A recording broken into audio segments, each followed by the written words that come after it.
Hospital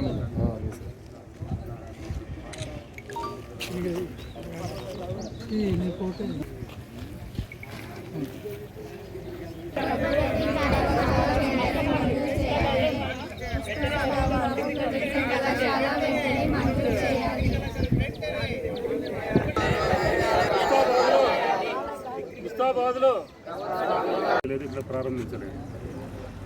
అదే ఆలోచనతోని ఆ విద్యాభిమానంతో ఈ డిగ్రీ కళాశాల సాధించాలనే ఆలోచనతోని ప్రజలందరినీ కలుస్తూ విద్యార్థులను కలుస్తూ విద్యా సంఘాలను కలుస్తూ అందరికీ ఈ విషయం చర్చించడం జరిగింది. ఈ కాలేజ్ సాధించాలంటే గతంలో ఇదే గౌట్ కాలేజ్ గురించి ఒక సంవత్సరం పాటు అందులో అంగస్ట్రైక్ చేయడం జరిగింది, టవర్ ఎక్కడం జరిగింది, ఎన్నో నిరసన చేసి బంధువులు రాస్తారోకో చేసి కాలేజ్ సాధించడం జరిగింది. అదే స్ఫూర్తితో ఈరోజు విద్యార్థులను, ప్రజలను, విద్యా సంఘాలను, సామాజిక కార్యకర్తలను, ప్రజా సంఘాల వారిని, విద్యాభిమానులను ఈ సందర్భంగా నేను కోరుతున్నది ఒకటే.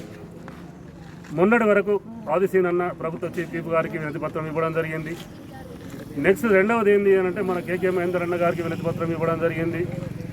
మళ్ళీ మొన్న గౌరవ మంత్రివర్యులకు పొన్నం ప్రభాకర్ అన్న గారికి వాట్సాప్ చేయడం జరిగింది. ఏంటిది ప్రధాన సమస్య అంటే ముస్తాబాద్లో ఈ అకాడమీ 2024-25 సంవత్సరంలో ప్రభుత్వ డిగ్రీ కళాశాల మంజూరు చేయాలని, ఈ మంజూరు చేసి ఈ సంవత్సరం ఈ అకాడమీ ప్రారంభించాలన్నది ప్రధాన డిమాండ్. సమస్య ఏంది, కొందరు ఏమంటున్నారంటే ఇక్కడ స్థలమే లేదు, ఏం చేస్తారు. మంజూరీ అయిందంటే 410 సర్వే నెంబర్ ఉందని గతంలో చూపించడం, కరపత్రాలు పంచడం జరిగింది. అఖిలపక్ష తరఫున ప్రభుత్వానికి విన్నవించడం జరిగింది, వాట్సాప్ చేయడం జరిగింది, మంత్రి గారి దృష్టికి గతంలో తీసుకెళ్లడం కూడా జరిగింది.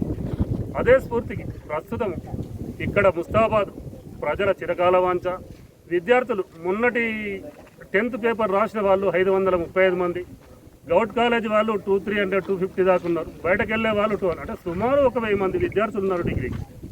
అంటే అవైలబుల్ ఉన్నాయి ముస్తాబాద్లో. ఫిజిబుల్ రిపోర్ట్ అడిగిండు గతంలో డీఓ, అదే రిపోర్ట్ ప్రకారం ఇక్కడ అన్ని వసతులు ఉన్నాయి. ప్రభుత్వం ఇవ్వడమే ఆలస్యం. ఈ ఇంటర్ కళాశాలలో డిగ్రీ నడపచ్చు, ఈ ఇంటర్ను జడ్పీహెచ్ఎస్ స్కూల్లో ఇంటర్ నడపచ్చు. అక్కడ ఇంటర్కు 10th అవైలబుల్ ఉన్నది. కావున ప్రభుత్వము సంబంధిత పొన్నం ప్రభాకర్ అన్నగారు, గౌరవ మంత్రి గారు, ప్రభుత్వ చీఫ్ విప్ ఆది శ్రీనన్న గారు, మా ప్రస్తుతం మండల నాయకుడు ఆది నాయకుడు కేకే మహేందర్ రెడ్డి గారు స్పందించి ప్రజల చిరకాల వాంఛ, ముస్తాబాద్ మండల చిరకాల వాంఛ నెరవేర్చాలని ఈ సందర్భంగా మీడియా ద్వారా ప్రజల పక్షాన, విద్యార్థుల పక్షాన, విద్యాభిమానుల పక్షాన, సోషల్ వర్కర్, ప్రజా సంఘాల ద్వారా మీకు అందరి ఈ కార్యక్రమంలో పాల్గొన్న వాళ్ళందరికీ ధన్యవాదాలు తెలుపు. ఈ సందర్భాన్ని నేను కోరుతున్నది ఒక్కటే, ఈ అకాడమీ తప్పనిసరి కళాశాల మంజూరు చేసి ప్రజల చిరకాల వాంఛ నెరవేర్చాలని నేను ఈ సందర్భంగా అందరికీ ధన్యవాదాలు. మీడియా ప్రతినిధులు కూడా ధన్యవాదాలు. పోస్ట్ కార్డు ఉద్యమం అంటే ప్రజల పక్షాన, ప్రజల తరఫున చేయిస్తాము, తర్వాత విద్యార్థులు చేస్తారు, ప్రజలు చేస్తారు, విద్యాభిమానులు చేస్తారు.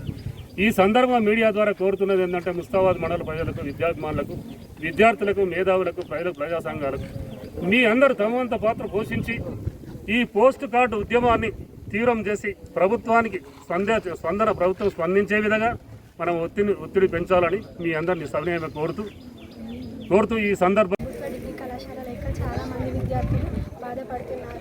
అందువలన ప్రభుత్వ డిగ్రీ కళాశాల మంజూరు చేయాలని ప్రతి ఒక్కరిని కోరుకుంటున్నారు. ప్రభుత్వ డిగ్రీ కళాశాల లేక చాలా మంది ఇబ్బంది పడుతున్నారు. దూర ప్రాంతాల నుండి రాలేక చదువులు మానేస్తున్నారు. మాకు ముస్తాబాద్ డిగ్రీ కళాశాల ఖచ్చితంగా. నేను ముస్తాబాద్ జూనియర్ కళాశాలలో చదువుకుంటున్న ఇంటర్మీడియట్ ఫస్ట్ ఇయర్. ముస్తాబాద్ మండలంలో గత 12 సంవత్సరాల నుంచి డిగ్రీ కాలేజ్ లేకపోవడం చాలా బాధాకరంగా ఉంది. చదువుకుందామంటే ఎక్కడికో దూరం వెళ్ళాల్సి వస్తుంది.